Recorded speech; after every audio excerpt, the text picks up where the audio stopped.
No século IV a.C., o mundo conhecido estava dividido entre grandes civilizações. Ao leste, o vasto Império Persa dominava territórios que iam do Egito até a Índia. Era o maior império da Terra. Ao oeste, as cidades gregas estavam fragmentadas. Atenas, Esparta, Corinto. Cidades poderosas, mas constantemente em conflito. E ao norte da Grécia existia um reino que muitos consideravam rude e atrasado, Macedônia. Mas daquele reino aparentemente insignificante surgiria um homem que mudaria o destino do mundo. Seu nome seria lembrado por mais de 2000 anos, Alexandre. Naquela época, a Macedônia era governada por um rei ambicioso, Filipe II, um estrategista brilhante, um líder que transformaria seu pequeno reino em uma potência militar. Filipe reformou o exército macedônio, criou uma formação devastadora, a Falange Macedônia.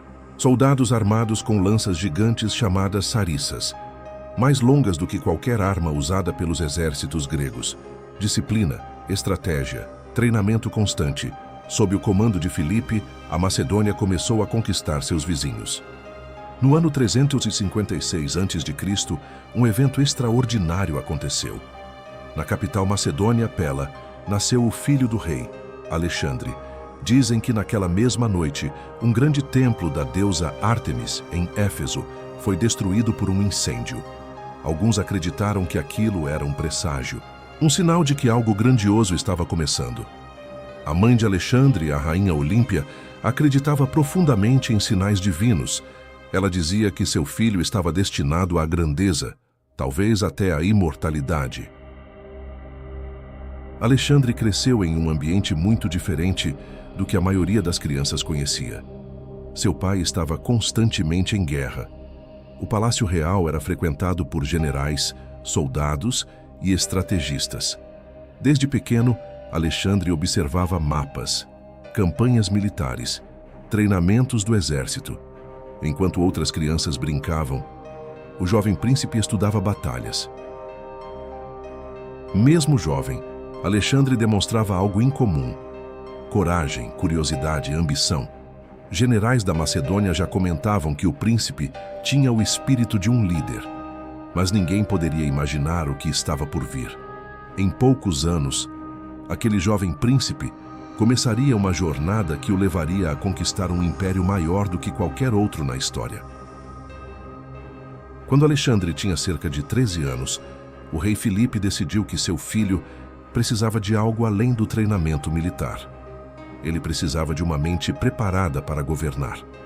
Por isso, Filipe enviou um convite a um dos maiores pensadores do mundo grego, Aristóteles. O filósofo aceitou a tarefa de educar o jovem príncipe e alguns filhos da nobreza macedônia. As aulas não aconteciam em salas fechadas. Elas aconteciam caminhando pelos jardins, entre árvores e colunas de pedra. Ali, Aristóteles ensinou filosofia, política, ciência, medicina e história. Mas, acima de tudo, ensinou Alexandre a pensar como um líder. Durante seus estudos, um livro chamou a atenção de Alexandre mais do que qualquer outro: a Ilíada, o poema épico atribuído a Homero, a história da guerra de Troia. Entre todos os heróis daquele poema, um fascinava o jovem príncipe: Aquiles, o guerreiro mais poderoso da Grécia. Corajoso, rápido, quase invencível. Alexandre passou a ver Aquiles como um modelo. Segundo relatos antigos, ele mantinha uma cópia da Ilíada sempre ao seu lado e acreditava que um dia sua própria vida poderia se tornar uma história digna de um poema épico. Enquanto Alexandre estudava filosofia e história, seu pai continuava expandindo o poder da Macedônia. Filipe II conquistava cidades, fortalecia alianças e reformava seu exército.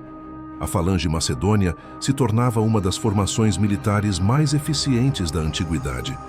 Soldados treinavam constantemente, marchas longas, combate disciplinado.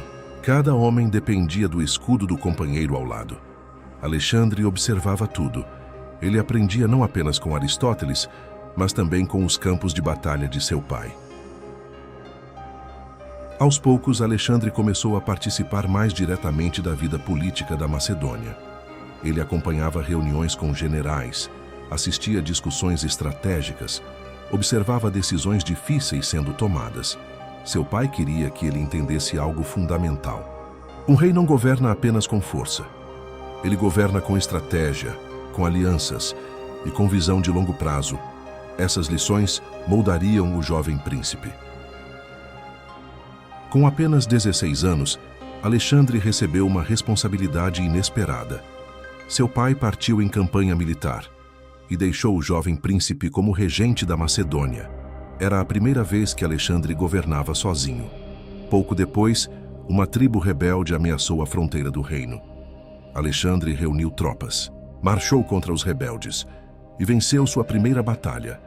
Ele fundou uma nova cidade naquele território. Seu nome, Alexandrópolis. Era apenas o começo. Durante os anos seguintes, o poder da Macedônia continuou crescendo. Filipe II havia conseguido algo que parecia impossível. Ele unificou grande parte das cidades gregas sob sua influência. Após décadas de guerras entre Atenas, Esparta e outras cidades, muitos gregos estavam cansados de conflitos. Filipe apresentou uma nova ideia: uma grande campanha militar contra o antigo inimigo da Grécia, o Império Persa. Para muitos gregos, aquela era a oportunidade perfeita de vingança pelas invasões persas do passado. Mas enquanto Filipe planejava conquistar o Oriente, dentro de sua própria corte, tensões perigosas começavam a surgir. Foi então que uma decisão do rei provocou um enorme impacto na família real. Filipe II anunciou um novo casamento. A noiva era uma jovem nobre macedônia chamada Cleópatra Eurídice. Para muitos membros da corte, aquela união parecia normal. Mas para Alexandre e sua mãe, Olímpia, aquilo representava uma ameaça. Se Cleópatra tivesse um filho homem, esse filho poderia se tornar um herdeiro considerado mais legítimo ao trono da Macedônia. A tensão dentro do palácio aumentou. Pouco tempo depois do casamento, um banquete foi realizado no palácio. Durante a celebração, um general chamado Átalo fez um comentário que mudaria tudo. Ele levantou um brinde e disse que esperava que o novo casamento do rei produzisse um herdeiro legítimo para o trono. Para Alexandre, aquilo foi um insulto direto. Significava que ele estava sendo considerado ilegítimo. O jovem príncipe se levantou furioso e confrontou Átalo diante de toda a corte. A discussão rapidamente saiu do controle. Alexandre acusou Átalo de insultar sua honra. O ambiente no salão ficou tenso. Filipe II tentou intervir. Mas o rei também estava embriagado. Ele tentou avançar contra o próprio filho. As tropeçou e caiu no chão diante de todos. Alexandre então disse uma frase que se tornaria famosa: "Aqui está o homem que quer atravessar da Europa para a Ásia e não consegue sequer atravessar a sala sem cair." Após aquele episódio, a relação entre pai e filho foi profundamente abalada. Alexandre deixou a corte macedônia. Sua mãe, Olímpia, retornou ao reino de seu próprio povo. Por um tempo, parecia que o jovem príncipe poderia perder tudo: seu futuro, seu direito ao trono, seu lugar na história. Mas os acontecimentos que estavam por vir mudariam completamente o destino da Macedônia. No ano 336 a.C., a Macedônia celebrava um grande evento. O rei Filipe II organizava um festival em honra aos deuses. Representantes de toda a Grécia haviam sido convidados. Generais, embaixadores, nobres e líderes políticos se reuniam para assistir aos jogos e cerimônias. Filipe estava no auge do poder. Ele havia unificado a Grécia e se preparava para liderar uma enorme campanha contra o Império Persa. Mas naquele dia de celebração, algo inesperado aconteceu. Enquanto caminhava em direção ao teatro, Filipe avançava confiante entre os convidados. Ele havia decidido entrar no local sem sua guarda pessoal. Era um gesto de confiança. Mas entre os presentes estava um homem chamado Pausânias, um dos guarda-costas do próprio rei. De repente, Pausânias avançou e atacou Filipe com uma adaga. O golpe foi fatal. O rei da Macedônia caiu diante da multidão. Em poucos segundos, o homem mais poderoso da Grécia estava morto. A morte de Filipe mergulhou a Macedônia em incerteza. Quem assumiria o trono? Havia vários nobres poderosos, generais ambiciosos e possíveis rivais. Mas Alexandre agiu rapidamente. Com apenas 20 anos de idade, ele foi proclamado rei da Macedônia. Alexandre sabia que seu trono não estava garantido. Ele precisava agir com rapidez. Rivais políticos foram eliminados. Possíveis pretendentes ao trono desapareceram. Generais que poderiam ameaçar sua autoridade foram neutralizados. Era uma medida dura, mas necessária para garantir estabilidade no reino. Em poucos meses, Alexandre consolidou completamente seu poder. A notícia da morte de Filipe rapidamente se espalhou pelo mundo grego. Muitas cidades acreditaram que aquele era o momento perfeito para se rebelar. Atenas, Tebas, outras cidades começaram a questionar a autoridade macedônia. Para muitos, Alexandre era apenas um jovem inexperiente. Eles acreditavam que seria fácil derrubá-lo, mas estavam profundamente enganados. Assim que soube das revoltas na Grécia, Alexandre entendeu que precisava agir imediatamente.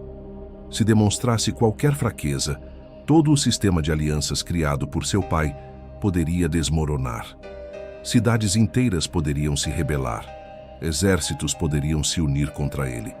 Por isso, o jovem rei decidiu fazer algo inesperado.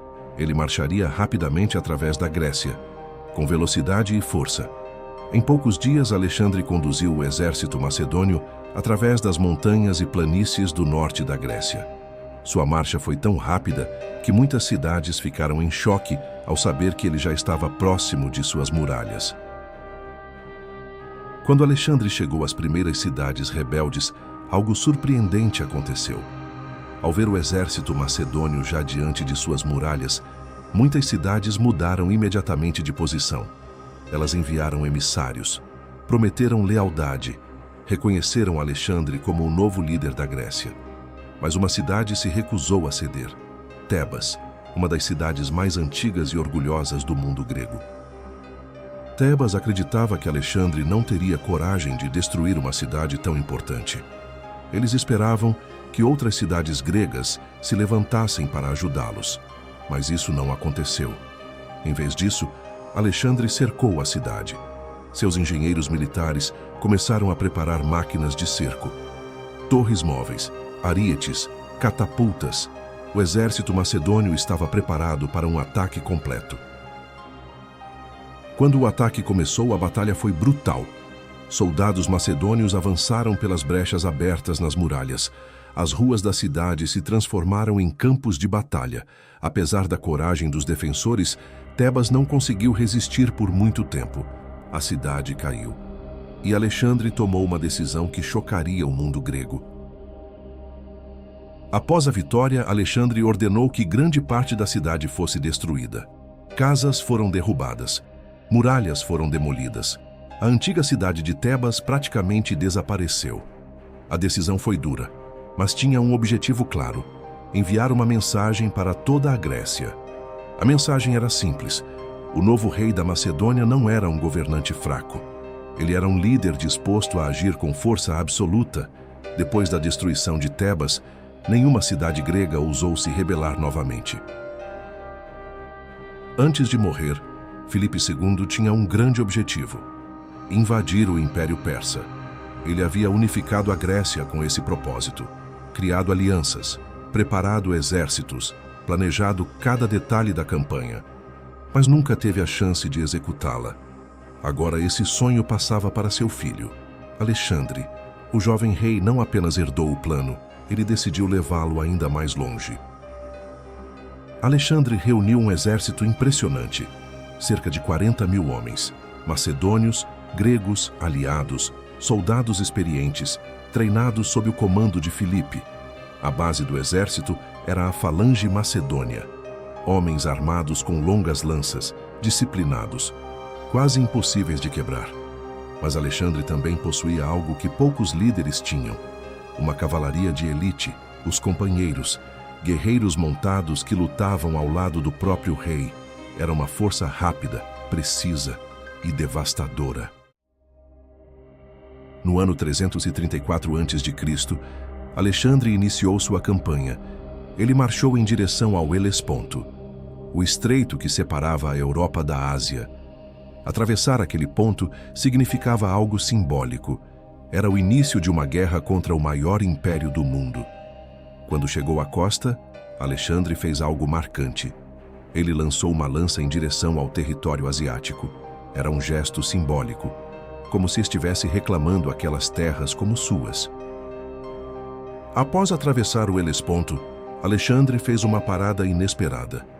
Ele visitou o local lendário da Guerra de Troia. Ali, segundo os antigos poemas, Aquiles havia lutado. Alexandre caminhou pelo campo histórico. Ofereceu homenagens ao herói que tanto admirava. Para ele, aquilo não era apenas história, era inspiração. Ele acreditava que estava seguindo os passos de um mito e que, em breve, seu próprio nome também entraria para a eternidade. Enquanto Alexandre avançava pela Ásia Menor, o Império Persa começou a reagir. Governadores locais reuniram tropas. Generais persas organizaram forças para bloquear o avanço macedônio. Eles acreditavam que poderiam derrotar aquele jovem invasor antes que ele se tornasse uma ameaça maior. Mas estavam prestes a enfrentar algo que nunca tinham visto antes. Um comandante que lutava na linha de frente e um exército preparado para mudar o curso da história. O primeiro grande confronto estava prestes a acontecer, às margens de um rio chamado Grânico. O primeiro grande obstáculo de Alexandre na Ásia era o rio Grânico. Ali, os generais persas decidiram enfrentar o exército macedônio. Eles posicionaram suas tropas na margem oposta, cavalaria na linha de frente e infantaria atrás. O plano era simples: atacar Alexandre enquanto ele atravessasse o rio. A água dificultaria o avanço, a corrente quebraria a formação, e o exército macedônio seria destruído antes mesmo de alcançar a outra margem. Os generais de Alexandre sugeriram cautela. Atravessar o rio sob ataque era extremamente perigoso, mas Alexandre não queria esperar. Ele sabia que velocidade era uma de suas maiores vantagens. Se desse tempo aos persas, eles poderiam reunir forças ainda maiores. Então ele tomou uma decisão ousada: atacar imediatamente, sem esperar, sem hesitar. Alexandre montou em seu cavalo, Bucéfalo, e liderou pessoalmente a carga. A batalha começou em meio ao caos. Os soldados avançavam contra a corrente. Cavalos lutavam para se manter firmes na água. Flechas e lanças vinham da margem persa. Mas Alexandre não recuou. Ele avançou direto contra a linha inimiga. O impacto foi violento. Cavalaria contra cavalaria, metal contra metal. O campo de batalha se transformou em um confronto brutal. Durante a batalha, Alexandre avançou mais do que qualquer outro soldado. Ele estava na linha de frente, como sempre fazia, mas isso o colocou em perigo extremo. Um comandante persa conseguiu se aproximar, levantou sua arma e atacou diretamente Alexandre. Por um instante, parecia que tudo terminaria ali, mas um de seus companheiros reagiu rapidamente e salvou sua vida no último momento. Apesar da violência do confronto, a disciplina macedônia prevaleceu. A falange atravessou o rio e avançou contra as forças persas. A linha inimiga começou a ceder e então quebrou. Os persas recuaram. A batalha do Grânico terminou em vitória. Era apenas a primeira de muitas, mas naquele momento, o mundo começou a perceber algo importante. Alexandre não era apenas um jovem rei. Ele era um conquistador. Após a vitória no Rio Grânico, o caminho de Alexandre pela Ásia Menor começou a se abrir. Mas ele não avançava apenas como conquistador. Ele avançava como algo diferente, como libertador. Muitas cidades gregas naquela região estavam sob domínio persa há décadas. Pagavam tributos. Eram controladas por governadores estrangeiros. Alexandre viu ali uma oportunidade estratégica. Ao invés de destruir essas cidades, ele prometeu libertá-las. Alexandre entendeu algo que muitos conquistadores ignoravam. A guerra não se vence apenas com espadas, mas também com percepção. Ele manteve governos locais, respeitou tradições e se apresentou como alguém que libertava os gregos do domínio persa. Isso fez com que muitas cidades abrissem seus portões sem lutar. Cada vitória sem batalha fortalecia ainda mais seu avanço. Nem todas as cidades, porém, aceitaram se render. Mileto foi uma delas, uma cidade estratégica, importante para o controle da costa.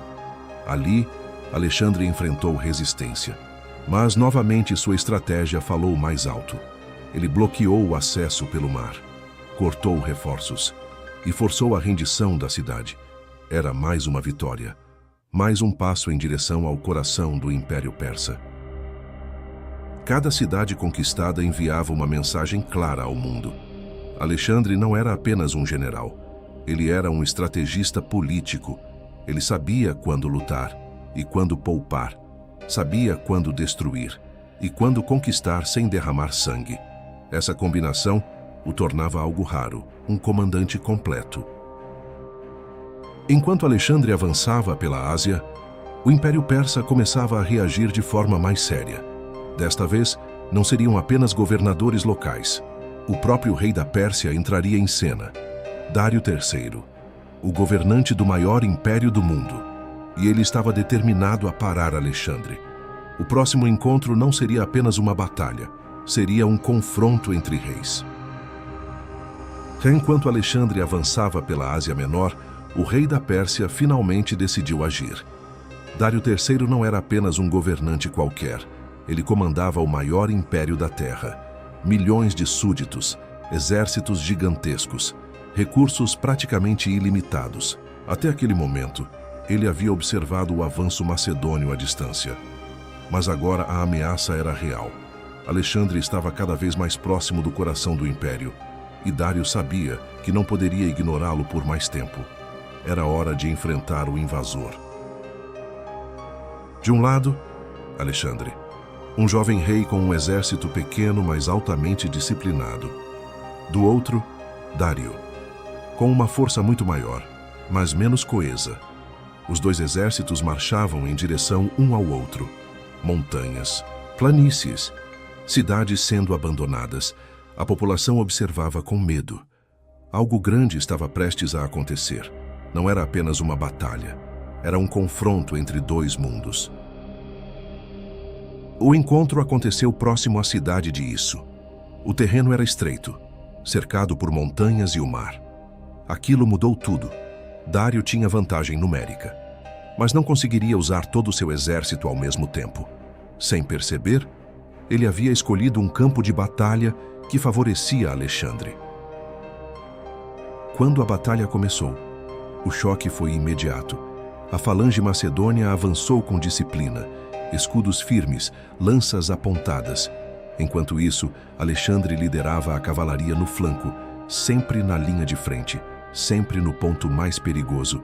Dário observava tudo de seu carro de guerra, confiante em sua superioridade numérica.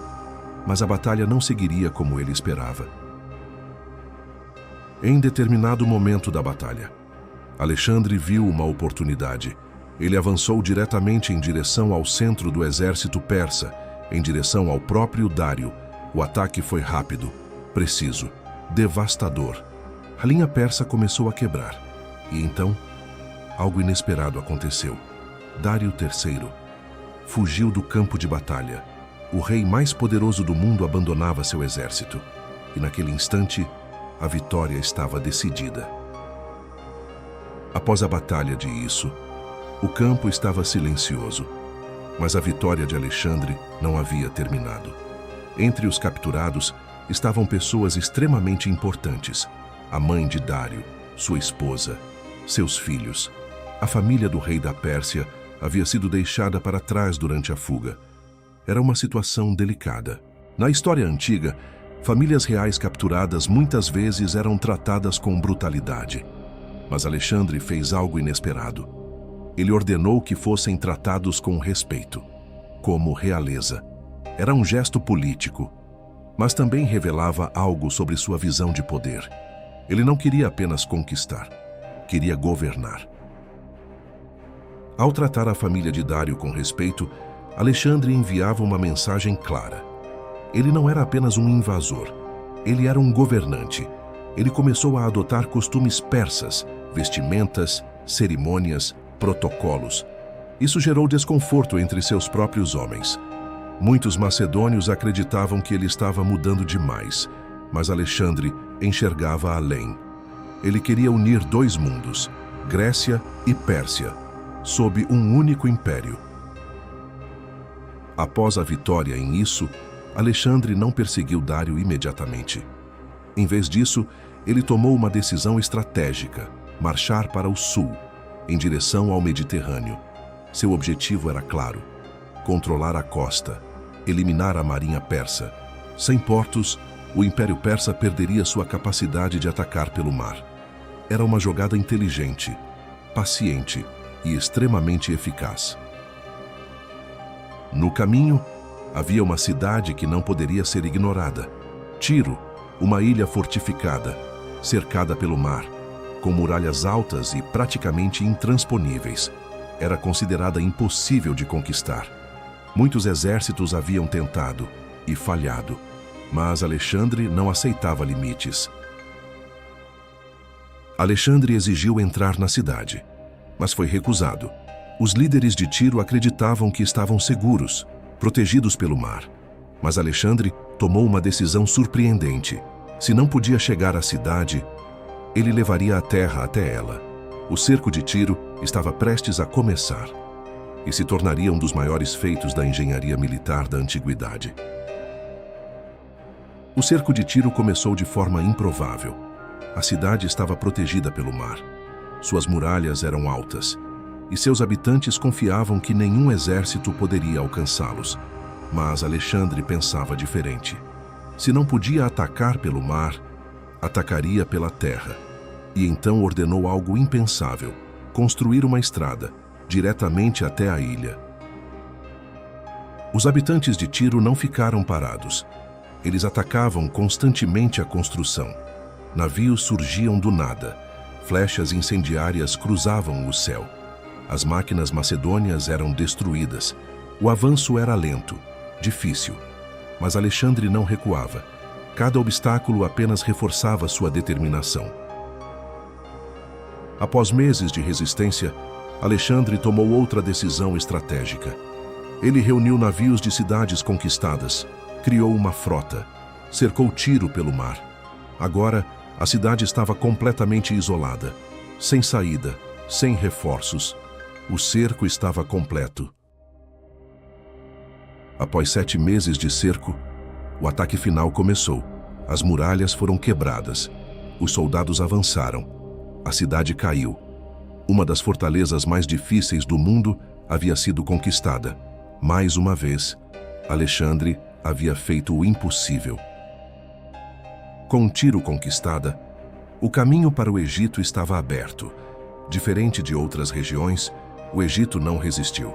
Quando Alexandre chegou, foi recebido como libertador. Após anos sob domínio persa, os egípcios viam nele um novo governante, um novo começo.